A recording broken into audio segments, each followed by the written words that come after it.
আপনাদের সবাইকে স্বাগতম। যারা যারা এই বেসিক প্রোগ্রামিং এর এই কোর্সটি করার জন্য সিদ্ধান্ত নিয়েছেন তাদেরকে আমাদের ওরিয়েন্টেশন ক্লাসে সুস্বাগত। আমরা আজকে আমাদের ওরিয়েন্টেশন ক্লাসে বেশ কিছু জিনিস দেখার চেষ্টা করব। Let's go. প্রথমে আমাদের একটা জিনিস হয়তো আমরা সবাই জানি যে গোল আসলে বলতে কি বুঝি। একজন মানুষ অলওয়েজ কি হতে চায়? সফল হতে চায়। তাহলে সফল হতে গেলে অবশ্যই তার কিছু স্টেপস তাকে ফলো করতে হয়। এখন আমাদের এই কোর্সে আমরা ইনিশিয়ালি কিছুই জানি না, কিন্তু দেখা যাবে যে একদম শেষে গিয়ে আমরা অনেক কিছুই জানতে পারবো, যে এই কোর্স সম্পর্কে, কেন আমরা এই কোর্সটি করব, এই কোর্সটি করলে আমাদের কেরিয়ারের কোন কোন দিকে আমাদের সুবিধা হবে। তার সাথে হচ্ছে যে আমরা মোটামুটি অনেকগুলা নলেজ শেয়ার করতে পারবো। তো গোল অলওয়েজ আমাদের হচ্ছে সাকসেস, আর সাকসেসটাই হচ্ছে আমাদের মেইন গোল, যেখানে আমরা যে অ্যাকশনস গুলো নিব, অর্থাৎ আমরা ক্লাসে যে যে জিনিসগুলো শিখবো সেগুলো হচ্ছে আমাদের স্টেপস। তাহলে আমাদের সফলতার দ্বারে যদি পৌঁছাতে হয়, ভালো একজন যদি প্রোগ্রামার করতে হয়, আমাদের ক্লাসগুলো ভালো করে করতে হবে। তার সাথে আমাদের যে কাজগুলো দেয়া হবে সেই কাজগুলো যাতে আমরা ভালো মতো শেষ করতে পারি। আর শেষ না করলে সেটা হচ্ছে আমাদের সাথে গ্রুপ ডিসকাশনের মাধ্যমে যাতে আমরা প্রবলেম সলভ করার ট্রাই করি। তো আশা করি আমরা এখন হয়তো সফল না, এখন হয়তো আমরা কিছুই জানি না, কিন্তু দেখা যাবে যখন কোর্সটি শেষ হবে তখন আমরা অনেক কিছু বলতে পারবো, কনফিডেন্স পাবো যে হ্যাঁ, আমরা প্রোগ্রামিং সম্পর্কে অনেক কিছু জানি এবং পরবর্তী স্টেপসে আমরা যেতে পারবো। তো একজন প্রোগ্রামারের স্টেপ এটা এটা হচ্ছে যে এটা যদি আমরা দেখি, এই ইয়াটা যদি আমরা দেখি, আমাদের পৌঁছাইতে হবে এই জায়গায়। তো এখানে কিন্তু এই জায়গায় পৌঁছাতে গেলে এক লাফে কিন্তু পৌঁছানো সম্ভব না, প্রতিটা স্টেপ ওয়াইজ আমাদের কিন্তু যেতে হবে। সো প্রতিটা স্টেপ ওয়াইজ যেতে হলে স্টেপস গুলো ফলো করাটা হচ্ছে জরুরি। যদি আমরা স্টেপস ফলো না করি তাহলে কিন্তু আমরা সাকসেস পাবো না। তো এই কারণে আমরা অবশ্যই গাইডলাইন গুলো ফলো করব। এখন এই স্লাইডে আমাদের আছে কি, why do we you need programming, কেন প্রোগ্রামিং দরকার। ইনিশিয়ালি যখন ডিভাইস গুলো আবিষ্কার হলো, ডিভাইস গুলো কিন্তু নিজেদের কর্মক্ষমতা ছিল না, তারা নিজেরা অটো ওয়ার্ক করতে পারতো না, বা হচ্ছে যে কম্পিউটার নিজে থিঙ্ক করতে পারতো না। কিন্তু দেখা গেল যখন প্রোগ্রামিং আবিষ্কার হলো, এই প্রোগ্রামিং এর মাধ্যমে মানুষ পুরো কম্পিউটারকে বা যে কোনো ডিভাইসকে কিন্তু কন্ট্রোল করতে সক্ষম হয়েছে। সো এই প্রোগ্রামিং আসলে অ্যাকচুয়ালি আমরা কেন আমাদের জানা দরকার, আমাদের প্রবলেম সলভিং বাড়ানোর জন্য। প্রবলেম সলভিং মিনস একজন ভালো কম্পিউটার বিদ অ্যাকচুয়ালি যিনি, তার অবশ্যই ম্যাথ সম্পর্কে তার আগ্রহ ভালো, বা হচ্ছে তার ম্যাথমেটিক্যাল প্রবলেম সলভিং ক্যাপাবিলিটি ভালো। কিন্তু আমাদের এই প্রবলেম সলভিং বলতে আমরা বোঝাচ্ছি যে অনেক ধরনের কমপ্লেক্স প্রবলেম, সেটা সফটওয়্যার রিলেটেড হোক, আর বিভিন্ন অ্যালগোরিদম রিলেটেড হোক, বা অটোমেটেড টাস্ক রিলেটেড হোক, সেগুলো যাতে ইজিলি করা যায়, আমরা কিভাবে ইজিলি করতে পারবো, সেটা যদি প্রোগ্রামিং এর আইডিয়া থাকে তাইলে আমাদের প্রবলেম সলভ করা সম্ভব। কারণ দেখা যায় যে বিভিন্ন ধরনের অনেক কমপ্লেক্স প্রবলেম গুলো অনেকগুলো টেকনিকে করা যায়, বিভিন্ন টেকনিক আছে এখানে, অনেকগুলো টেকনিকে করা যায়। তাহলে এই টেকনিক গুলো কোনটা আমরা ফলো করব, সেটা হচ্ছে আমার প্রোগ্রামিং এর নলেজ যদি না থাকে তাহলে কিন্তু সেটা সম্ভব না। আর এই প্রোগ্রামিংটা হচ্ছে একদম বেসিক প্রোগ্রামিং। সেটা হচ্ছে আমরা যদি কোনো ল্যাঙ্গুয়েজ যখন শিখতে যাই, তখন অবশ্যই আমাদের হচ্ছে বর্ণমালা প্রথমে শিখতে হয়, তারপরে হচ্ছে আমরা কি শিখবো, শব্দ গঠন শিখবো, শব্দ গঠন শেষ হলে আমরা বাক্য গঠন শিখবো, এবং বাক্য যখন আমরা নির্ভুলভাবে বলতে পারবো তখনই সেটা আমার একটা ল্যাঙ্গুয়েজে পরিণত হয়। ঠিক সেম ভাবে আমরা এখানে আমাদের যদি ভালো প্রোগ্রামার হতে হয়, প্রথমে আমাদের বেসিক প্রোগ্রামিংটা জানতে হবে। আর এই বেসিক প্রোগ্রামিং জানতে গেলে তার বর্ণমালা সম্পর্কে জানতে হবে, তার ক্যারেক্টার সেট সম্পর্কে জানতে হবে। ধীরে ধীরে আমরা এই জিনিসগুলো দেখব যে আসলে কি কি জিনিস জানা লাগে। সো প্রবলেম সলভিং অর্থাৎ একটা ডিভাইস বা একটা কম্পিউটার সে কিভাবে প্রবলেম সলভ করে, তাকে কিভাবে আরো এফিশিয়েন্ট করা যায় এই কমিউনিকেশনের যুগে, সেই জিনিসগুলো সম্পর্কে কাজ করে হচ্ছে প্রোগ্রামার। আর এই জিনিসগুলোতে হেল্প করে হচ্ছে প্রোগ্রামিং, অর্থাৎ থিওরিটিক্যাল আইডিয়া। প্রোগ্রামারের কাছে থিওরিটিক্যাল একটা আইডিয়া থাকলে সেটাকে লজিক্যালি কনভার্ট করে কোডের মাধ্যমে একটা ডিভাইসকে ইনস্ট্রাকশন দেয়া, এটাই হচ্ছে অ্যাকচুয়ালি প্রোগ্রামিং। অর্থাৎ এই প্রোগ্রামিং কি করে, একটা ডিভাইস কিভাবে কাজ করবে, একটা মডিউল কিভাবে কাজ করবে, সেই জিনিসটা ইনস্ট্রাকশন দিতে হেল্প করে। অটোমেশন রিলেটেড আমরা জানি আমাদের প্রায় বেশিরভাগ অর্গানাইজেশন কিন্তু এখন অটোমেশনের আন্ডারে চলে গেছে, সেটা কোনো ইউনিভার্সিটি হোক, কোনো ব্যাংক হোক, বা হচ্ছে অন্যান্য যে কোনো ছোটখাটো অর্গানাইজেশন হোক, তারা কিন্তু সফটওয়্যার বেসড অটোমেশনের দিকে চলে গেছে। এই সফটওয়্যার বেসড অটোমেশনে কি হয়, দেখা যায় যে অনেকগুলো ছোটখাটো এরর থাকে, স্যালারি দিতে ভুল করা, স্যালারি অ্যামাউন্টে ভুল করা, এই এই জিনিসগুলা কিন্তু আমাদের অনেকটা কমে গেছে। আমাদের টাইমও সেভ হচ্ছে ওখানে, তার সাথে সাথে হচ্ছে কি আমাদের যে হিউম্যান এরর, যেটা হিউম্যান এররটা কিন্তু কমে গেছে। তাহলে এই জিনিসগুলা যে অটোমেশনের আন্ডারে চলে গেছে, তাহলে এই যে সফটওয়্যার গুলো, সেগুলো কিন্তু অবশ্যই একজন সফটওয়্যার ডেভেলপার বা হচ্ছে ভালো প্রোগ্রামাররাই কিন্তু রেডি করেছে, তৈরি করেছে। তাহলে এই প্রোগ্রামিংটা জানা না থাকলে এই অটোমেশন রিলেটেড সফটওয়্যার গুলো মেক করা সম্ভব হতো না, এবং এটার সুযোগ সুবিধাও কিন্তু আমাদের সাধারণ জনগণ পেত না। সো এখানে এই ফিল্ডটা, প্রোগ্রামিং ফিল্ডটা হচ্ছে ইনোভেশনের ফিল্ড, এই ফিল্ডটা হচ্ছে ক্রিয়েটিভিটির ফিল্ড।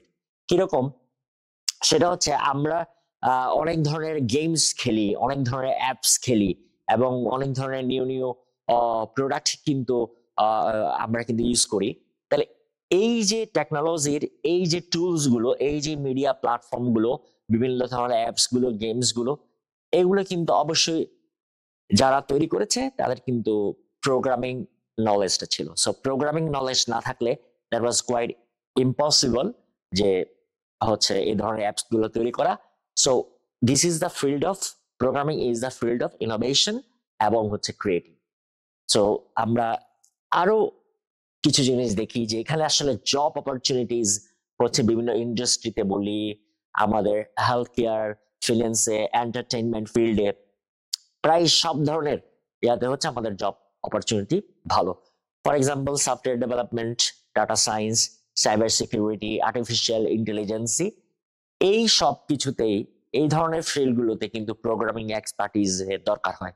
সো বেসিক প্রোগ্রামিং এ যাদের উইকনেস থাকবে তারা কিন্তু ফার্দার নিজেদের উপরের দিকে নিতে পারবে না। সব বেসিক প্রোগ্রামিং যাদের মোটামুটি ক্লিয়ার থাকবে, তারা একটা সময় পরে গিয়ে, বা সেটা বছর খানেক হতে পারে, 2 বছর পর হতে পারে, তাহলে একটা সময় পরে গিয়ে এই যে এই ফিল্ডগুলোতে চাইলে নিজেদের কেরিয়ারের কথা চিন্তা করতে পারে।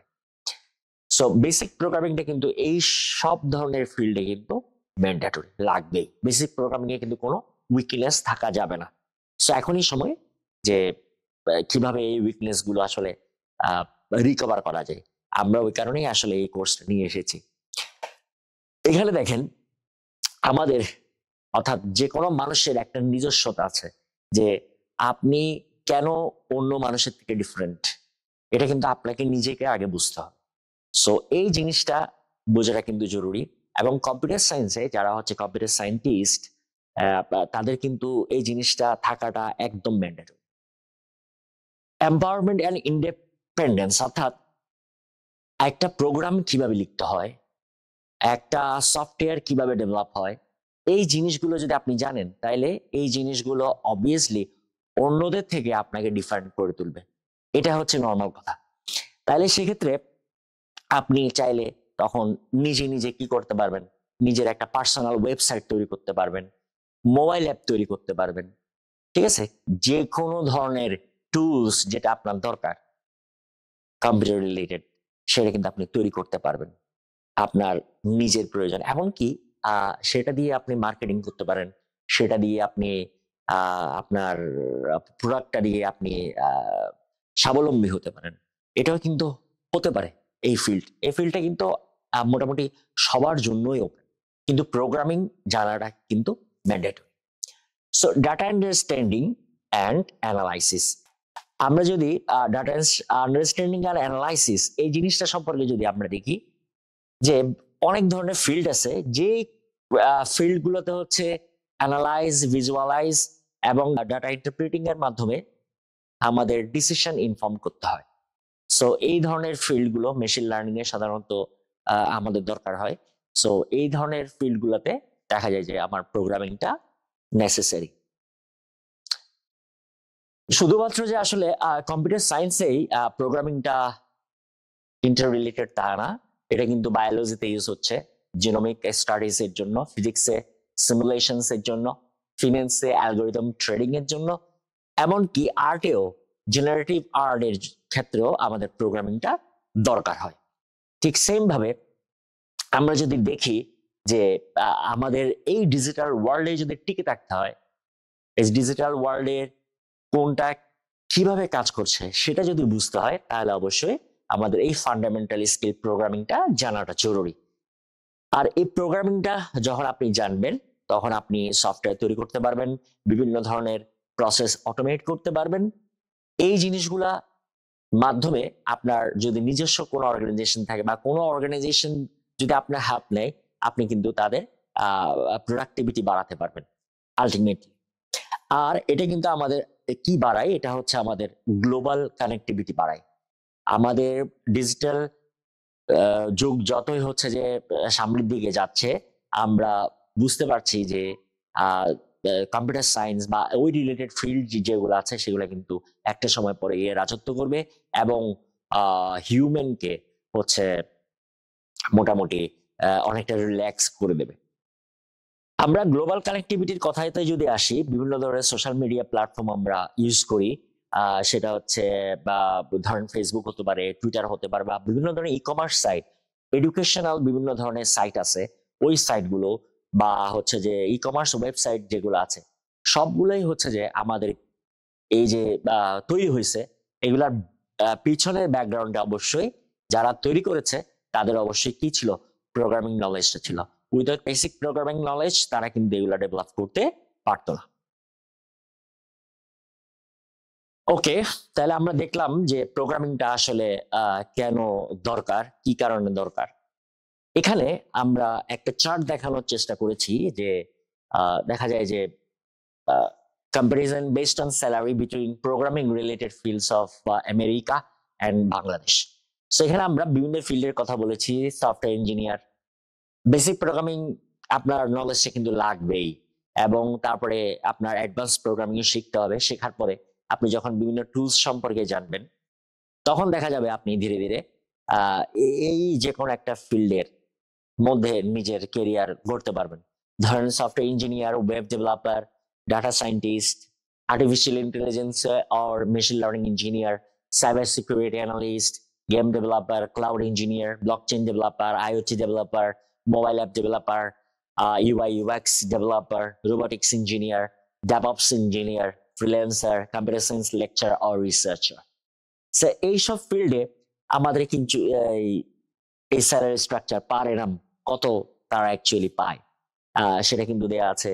তারপরে এখানে ইউএস বেসড, ইউএসএ অবশ্যই যেহেতু আমাদের ইকোনমি ইউএস এর ইকোনমি থেকে অনেক দুর্বল, উইক, সেহেতু কিন্তু ইউএস এর ইকোনমি দেখা যায় যে অনেক, এই যে ফর এক্সাম্পল আমরা যদি দেখি এখানে সবচেয়ে হাইয়েস্ট হচ্ছে কোনটা, সবচেয়ে হাইয়েস্ট হচ্ছে এআই আর মেশিন লার্নিং ইঞ্জিনিয়ার। তো একজন ইউএস নাগরিক যে তিনি যদি এআই মেশিন লার্নিং ইঞ্জিনিয়ার হয়, তাহলে এটা হচ্ছে অ্যাপ্রক্সিমেট, এর থেকে বেশিও হতে পারে, এক্সপেরিয়েন্সের উপর বেসিস করে, তার ক্যাপাবিলিটির উপর বেসিস করে এই রেঞ্জটা কিন্তু বাড়তেও পারে। মিনিমাম $140,000 পার ইয়ার তারা কিন্তু ইনকাম করছে। তো দেখা যায় যে যেটা বাংলাদেশি টাকায় প্রায় 1,54,00,000 টাকার সমান পার ইয়ারে। সো আমরা বুঝতে পারছি যে আমাদের বেসিক প্রোগ্রামিং এর সাথে আসলে অনেকগুলো ফিল্ড জড়িত। সো বেসিক প্রোগ্রামিং এই জিনিসটা, এই কোর্সটা যদি আমরা ক্লিয়ারলি ভালো করে করতে পারি এবং বোঝার চেষ্টা করি, আমরা যদি সময় দিই, আমরা যদি সেই ওই যে বললাম সাকসেসে যেতে হলে আগে আমাদের স্টেপস গুলো ফলো করতে, তাহলে এখানে যে যে স্টেপস এর কথা বলা হবে, যে যে অ্যাকশনস এর কথা বলা হবে, আমরা যদি সেই অ্যাকশনস গুলো, সেই স্টেপস গুলো ফলো করতে পারি, হোপফুলি হোপফুলি আমরা হয়তোবা নিজেদের কেরিয়ার এইসব ফিল্ডে হয়তো ডেভেলপ করতে পারবো। সো একটা বিষয়ে মেনশন করাটা ম্যান্ডেটরি, অনেক ফ্রিল্যান্সার আছে আমাদের কান্ট্রিতে যারা হচ্ছে আমাদের ইকোনমিতে অনেক বেশি অবদান রাখছে আর কি।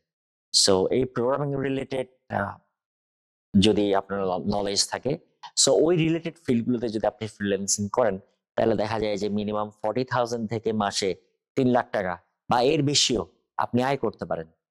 সো অনেকে আছে কিন্তু বিভিন্ন জবের পিছনে না গিয়ে এই ফ্রিল্যান্সিং এর মাধ্যমে কিন্তু টাকা ইনকাম করছে।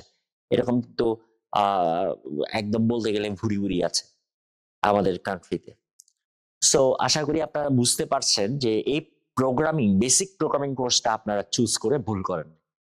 সোজা কথা, এই বেসিক প্রোগ্রামিং কোর্সটা চুজ করে আপনারা ভুল করেন নাই, এবং এই বেসিক প্রোগ্রামিংটা অ্যাকচুয়ালি হচ্ছে যে আপনাদেরকে হেল্প করবে যদি আপনারা চান যে এই রিলেটেড কোনো ফিল্ডে নিজেদের ক্যারিয়ার গড়তে চাইতেছেন, তাহলে কিন্তু এই কোর্সটা আপনাদের হেল্প করবে। সো অ্যাকচুয়ালি আমরা কি কি পড়তে যাচ্ছি, তো কোর্সের কন্টেন্টে আমরা কি কি দেখবো তাহলে সেটা একটু দেখি। যে আমরা ক্যারেক্টার সেট সম্পর্কে দেখবো, ক্যারেক্টার সেট দেখা হয়ে গেলে টোকেনস, ভেরিয়েবল আর ডাটা টাইপ, এই জিনিসগুলো সম্পর্কে আমরা বিস্তারিত দেখবো। বেসিক স্ট্রাকচার এবং বেসিক প্রোগ্রামস কিভাবে লিখতে হয় সেটা সম্পর্কে আমরা আইডিয়া পাবো। তারপর আমরা অপারেটরস এন্ড এক্সপ্রেশনস এ যাব, সেটা দেখা হয়ে গেলে উপরের সবগুলোর উপর বেসিস করে কিভাবে ডিসিশন মেকিং স্টেটমেন্ট লিখতে হয়, কিভাবে লুপ নিয়ে কাজ করতে হয়, তারপরে নাম্বার সিস্টেম রিলেটেড আমরা কিছু প্রোগ্রাম দেখব, যে কিভাবে আসলে প্রোগ্রাম গুলো করা যায়, প্রবলেম স্টেটমেন্ট দেওয়া থাকলে সেখান থেকে কিভাবে প্রবলেম করা যায়। অ্যারেজ সম্পর্কে দেখব, ফাংশনস, পয়েন্টার্স, স্ট্রাকচার, এগুলো সম্পর্কে আমরা দেখব। এবং প্রতিটা সেক্টরে আমাদের যেটা ম্যান্ডেটরি সেটা হচ্ছে আমরা বিভিন্ন প্রবলেম সম্পর্কে দেখব, যে সেই প্রবলেম গুলো কিভাবে হাতে কলমে আমরা লার্ন করতেছি সেটা আমরা প্রথমে এখানে করে দেখাবো। দেন হচ্ছে আপনাদের জন্য যে বিভিন্ন প্ল্যাটফর্মে, সেটা কোড ব্লকসে হোক বা হচ্ছে যে আমরা পাইথনেও হচ্ছে কোডগুলি কিভাবে করতে হয় এবং ডিবাগ কিভাবে করতে হয়, কিভাবে আমাদের থিওরিটিক্যাল কনসেপ্টটাকে কিভাবে আমাদের লজিক্যালি কনভার্ট করতে হয়, এই জিনিসগুলো আমরা মোটামুটি প্রোগ্রাম যখন করব তখন আমরা দেখবো আর কি। আর এই কন্টেন্ট গুলোর উপর বেসিস করে আমরা 2টা প্রজেক্ট দেখানোর চিন্তা ভাবনা করেছি। আর মোটামুটি আমাদের এই কোর্সে এগুলাই থাকছে। হয়তোবা সামনে বা অন্য কোনো সময় এখানে কিছু যদি আপডেট করার দরকার হয় সেটাও আমরা হয়তোবা করব কোর্স কন্টেন্টের মধ্যে। সো আশা করি আপনারা এই কোর্সে পুরো জার্নিতে আমাদের সাথে থাকবেন। আপনাদের সবাইকে অসংখ্য অসংখ্য ধন্যবাদ এবং আবারও শুভকামনা রইল। আপনারা কোর্সটা করেন, আশা করি আপনারা হতাশ হবেন না। ধন্যবাদ।